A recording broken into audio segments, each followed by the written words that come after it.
Hello friends, எல்லாருக்கும் வணக்கம். இன்றைக்கி நம்மளோட சேனலில் ரோட் சைட் கடைகளெல்லாம் கிடைக்கிற மாதிரி நல்ல டேஸ்டியான காலிஃப்ளவர் 65 வீட்டில் எப்படி பண்ணுறது அப்படிங்கிறதான் பார்க்க போகிறோம். அதுவும் அது மேலே இருக்கிற மாவெல்லாம் உதிராமல் நல்லா கிறிஸ்பியாக எப்படி பண்ணுறதுங்கிறத பார்க்கலாம் வாங்க. இதில் வந்து ஒரு 1/2 கிலோ அளவுக்கு காலிஃப்ளவர் எடுத்து கட் பண்ணி வச்சுருக்கேன். கொஞ்சம் பெரிய பெரிய பீஸாக தான் கட் பண்ணியிருக்கேன். தண்டும் உள்ள வர நல்லா வேகணும், அதுக்காக என்ன பண்ணியிருக்கேன்னா தண்டுலையும் ஒரு கிராஸ் மாதிரி கட் பண்ணி விட்டுருக்கேன்.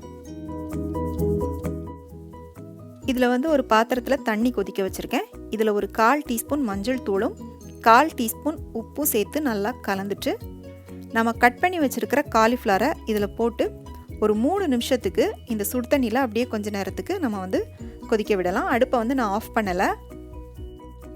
கரெக்டாக ஒரு 3 நிமிஷம் கொதிக்க விட்டிங்கன்னா போதும், அதுக்கு மேலே வேண்டாம்.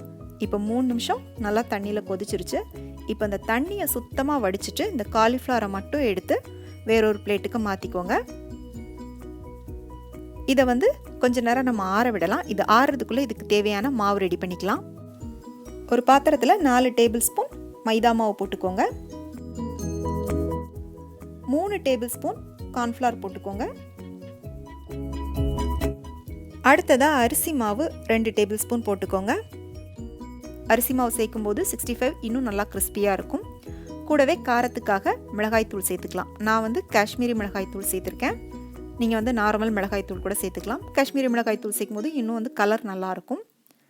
அடுத்ததாக இது பார்த்திங்கன்னா கரம் மசாலா தூள். கரம் மசாலா தூள் ஒரு 1/2 டீஸ்பூன் சேர்த்தா போதும். 1/2 டீஸ்பூன் இஞ்சி பூண்டு விழுது சேர்த்துக்கோங்க. புளிப்புக்காக கொஞ்சமாக லெமன் பிழிஞ்சு விட்டுக்கலாம். ஒரு 1 டீஸ்பூன் அளவுக்கு நீங்கள் லெமன் ஜூஸ் ஊற்றுனீங்கன்னா போதும். இப்போ தேவையான அளவுக்கு, இந்த மாவுக்கு மட்டும் தேவையான அளவுக்கு உப்பு சேர்த்துக்கலாம். இப்போ இதோட கொஞ்சம் கொஞ்சமாக தண்ணி சேர்த்து நல்லா திக்காக கலந்து எடுத்துக்கோங்க. ரொம்ப தண்ணியாக கலக்க வேண்டாம்.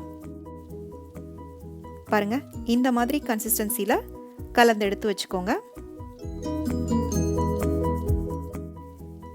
இப்போ நம்ம ரெடி பண்ணி வச்சுருக்கிற காலிஃப்ளவரை இந்த மாவோடு சேர்த்து நல்லா கலந்து விட்டுக்கோங்க. மாவு எல்லாம் நல்லா காலிஃப்ளவர் மேலே கோட் ஆகிற மாதிரி நல்லா மிக்ஸ் பண்ணி விட்டுக்கோங்க. ஒருவேளை நீங்கள் கலக்கிறப்ப மாவு உங்களுக்கு தண்ணியாக இருக்கிற மாதிரி இருந்துச்சு அப்படின்னா 1 டீஸ்பூன் எக்ஸ்ட்ரா அரிசி மாவு போட்டுக்கோங்க. கலந்தாச்சு. இப்போ இதை நம்ம வந்து எண்ணெயில் போட்டு ஃப்ரை பண்ணிக்கலாம். எண்ணெயை கொஞ்சம் மிதமான சூட்டில் வச்சுட்டு நீங்கள் வந்து காலிஃப்ளவரை போட்டு ஃப்ரை பண்ணிக்கோங்க. ரொம்ப அதிகமான சூடாக இருந்துச்சு அப்படின்னா உள்ளே இருக்கிற காலிஃப்ளவர் வந்து வேகாது, மேலே இருக்கிற மாவு மட்டும் சீக்கிரமாக வெந்துடும். நல்லா எல்லா பக்கமும் திருப்பி திருப்பி போட்டு வேக விட்டுக்கோங்க.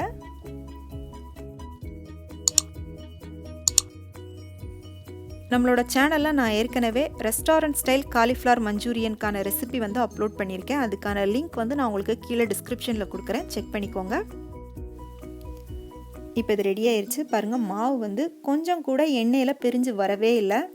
நல்லா கிறிஸ்பியான காலிஃப்ளவர் 65 ரெடி ஆயிடுச்சு. நல்லா ஈவினிங் வந்து குழந்தைங்களுக்கு டீ டைம் ஸ்நாக் மாதிரி இதை செஞ்சு கொடுக்கலாம். ரொம்ப ரொம்ப விரும்பி சாப்பிடுவாங்க. அப்படியே நம்ம ரோட் சைட் கடைகளில் சாப்பிட்ற அந்த காலிஃப்ளவர் 65ஓட டேஸ்ட் வந்து உங்களுக்கு கிடைக்கும்.